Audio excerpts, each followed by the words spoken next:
Stop me if you've heard this one before. Homeless man gets on New York City subway, begins making verbal threats against the passengers, and then winds up dead when a good Samaritan seeks to intervene on behalf of the passenger or passengers. No, this is not the story of Jordan Neely. This is not the story of Daniel Penny. This is yet another incident in New York City, though, of a homeless person losing his mind.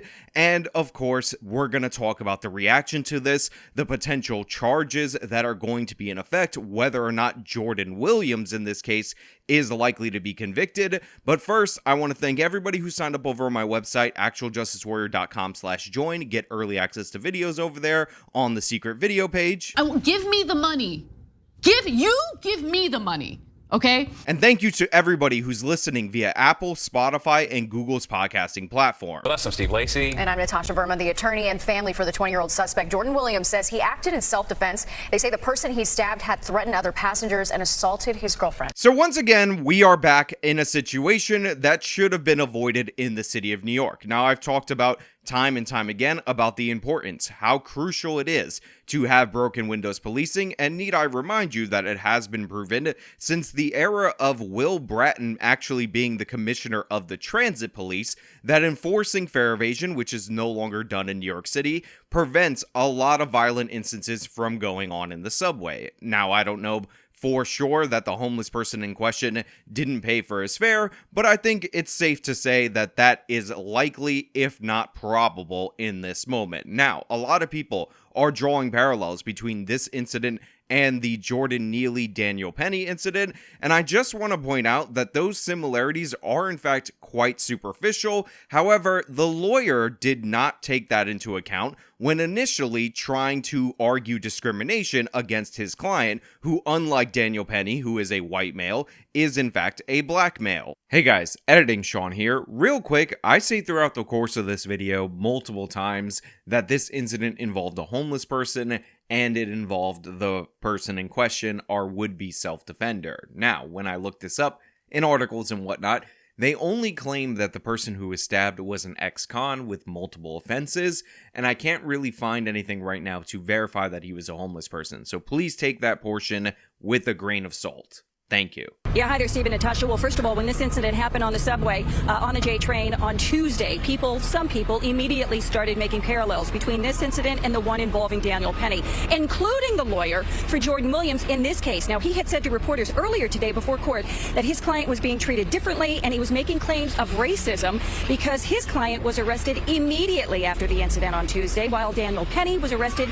2 weeks after the chokehold death of Jordan Neely. So first and foremost, I've seen a lot of people come down hard on the attorney for Jordan Williams, but here's what I have to say to that, and you'll remember this because it's the same thing that I say about all defense attorneys who say and do weird things that you might not like, which is their job is to advocate for their client. Are there woke lawyers? For sure, 100%.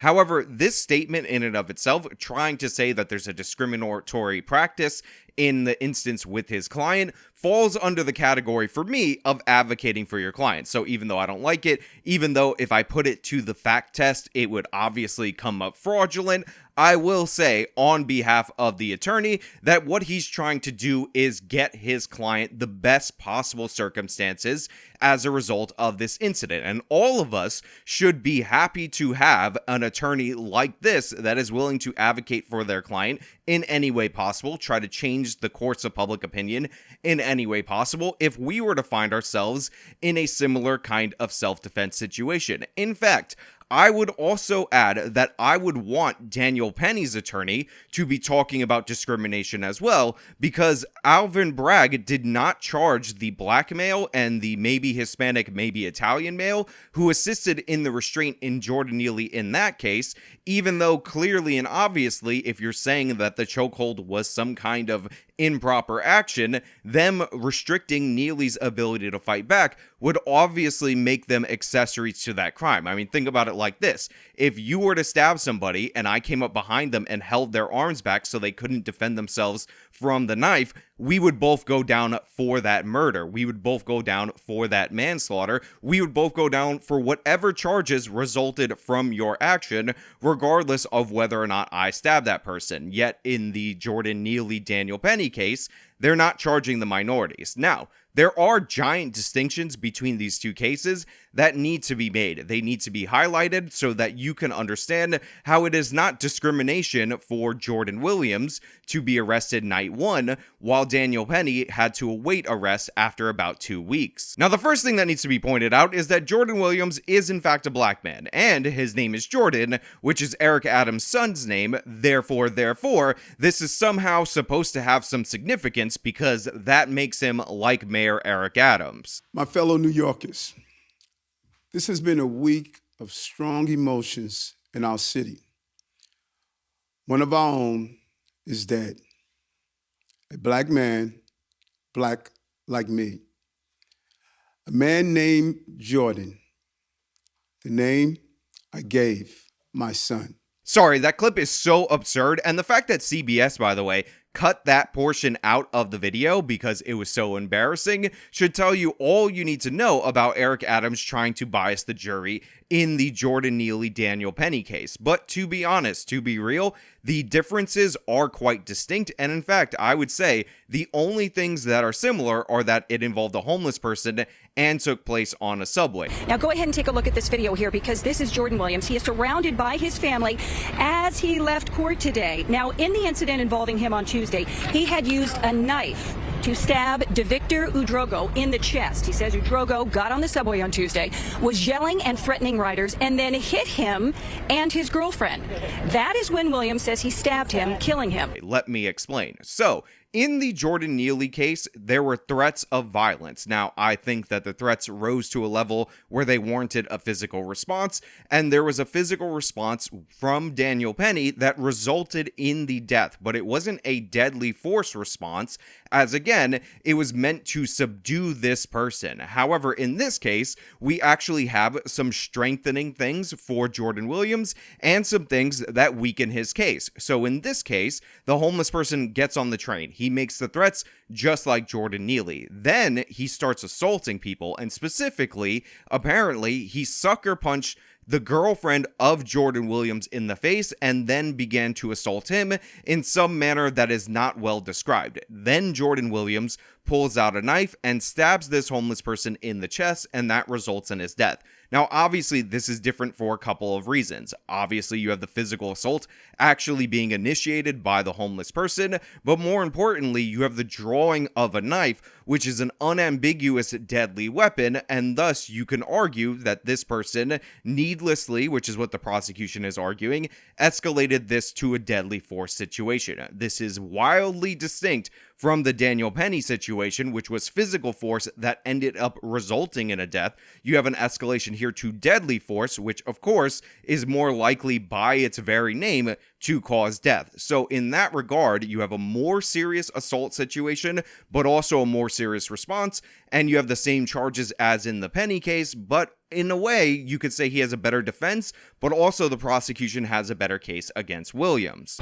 Now, the Brooklyn District Attorney's Office had asked for $100,000 bail for Williams. By the way, that is the exact same bail that Daniel Penny has through the Manhattan District Attorney's Office. But in this case here in Brooklyn, the judge said no bail and released Williams. Now, there are two very distinct things that were said there, and one is obvious for you guys, and I'm sure you picked up on it right away, and that is the fact that the district attorney in Brooklyn actually requested the same exact bond amount, $100,000, as was requested and approved of in the borough of Manhattan in the Daniel Penny case. However, contrary to what went down in the Manhattan case, the bail here was just reduced to zero, and this person, Jordan Williams, was allowed to exit the courtroom free awaiting trial. And this is not something that I'm necessarily against. I don't think he is likely to flee or he's likely to stab another person. Again, it's very unique circumstances where a homeless person attacked his girlfriend right in front of him, and unless you think that he's likely to reoffend, as in homeless people are likely to attack her specifically again, you would think that it would be unlikely that he would become involved in another piece of criminality. However, the second thing that you didn't notice, other than the disparity in treatment in terms of the bond, is the fact that this is the Brooklyn District Attorney's Office, not the Manhattan District Attorney's Office. Remember, Alvin Bragg is the DA who is funded by George Soros and his affiliated groups. He's one of the worst prosecutors in the country for Manhattan, not for New York City, and there is a big difference. So you have a different district attorney's office in this scenario who's trying on paper to prosecute this case as similarly as possible to Alvin Bragg's case out of Manhattan, but to be clear, we have a prosecutor that is nowhere near as bad, and again, this likely explains some of the different treatment as it went before a Brooklyn judge rather than a Manhattan judge. Now, his family again here supporting him today, and his lawyer once again had claimed to reporters that before court that there was a double standard here, that his client was being treated unfairly, but now he has changed his mind. Here's what he had to say and what Williams' mom had to say. Well, I can walk that back. Look, I think him being charged right away and held was obviously different than how Mr. Penny was released and had a few weeks and then had to voluntarily surrender himself. But do you think that was racist? That was a big difference, but then we saw the difference today where they asked for the same amount that Daniel Penny's bail was, and this judge released my client. So I can't applaud the court system enough. Now, while I gave credit to the attorney and I granted him a bit of grace for advocating for his client, I tend to realize how stupid this man is and how much he put his foot in his mouth by claiming racism immediately based on the initial arrest, even though, again, his client, according to himself, acted with a weapon, which was not what happened in the Penny situation, and therefore those different circumstances could have resulted and actually did result in the different treatment. On top of that, time is linear, so the Daniel Penny situation in the subway happened before, so people are reacting to the reaction to that non-arrest initially, with the arrest here initially, so there are a bunch of reasons and logical explanations that have nothing to do with racism for that difference in treatment. So again, he made himself look like a buffoon, but I grant him some grace because he's advocating for his client. Then when confronted by the Fox 5 local reporter about how his client is actually getting it easier than Daniel Penny, he just says, oh, I'm gonna walk that back, and I'll just say, listen, I'm very happy with the court's decision because I don't think he genuinely thought it was going to go this way. I don't think he realized that a lot of what had to do with Daniel Penny was the fact that you had people like Ocasio-Cortez and other politicians calling for this man's head, calling for the prosecution to target him due to the color of his skin, and these things are just not true in the case of Jordan Williams. And in fact, Jordan Williams, even though he acted clearly with deadly force in this situation, and I think might have a bigger hurdle to overcome as compared to the case that we're talking about in Manhattan, I believe actually has a less chance of being convicted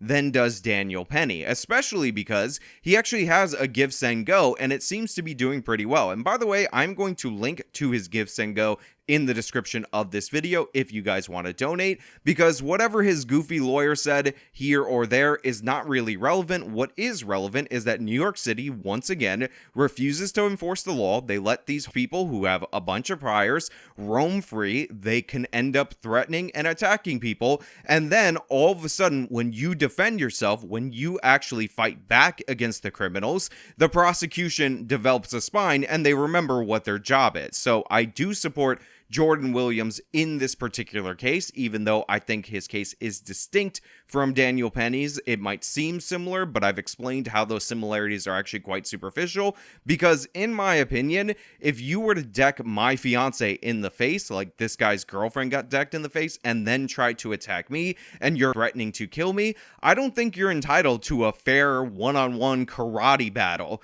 I think whatever I have at my disposal to end the threat should be warranted, and I think New York City laws, New York state laws, should recognize the fact. He didn't pick this battle. He didn't pick the terms of this fight, but he came prepared for this fight, and luckily for him, he was able to get out of that situation without serious bodily injury to himself or towards his girlfriend. I think it's actually gentlemanly for this man to protect and defend his girlfriend in this scenario, and we don't see that enough from young 20-year-olds. So I give all the credit in the world to Jordan Williams. Do I wish he didn't have to kill this person, or he had a different force multiplier, or he was able to subdue him physically? Of course, the loss of life is always tragic, but that being said, I don't expect him to get into a karate battle that he may or may not lose based on the fact that New York City doesn't want to do anything about these violent homeless people, doesn't want to do anything about these criminals. It's absurd, it's insane, and again,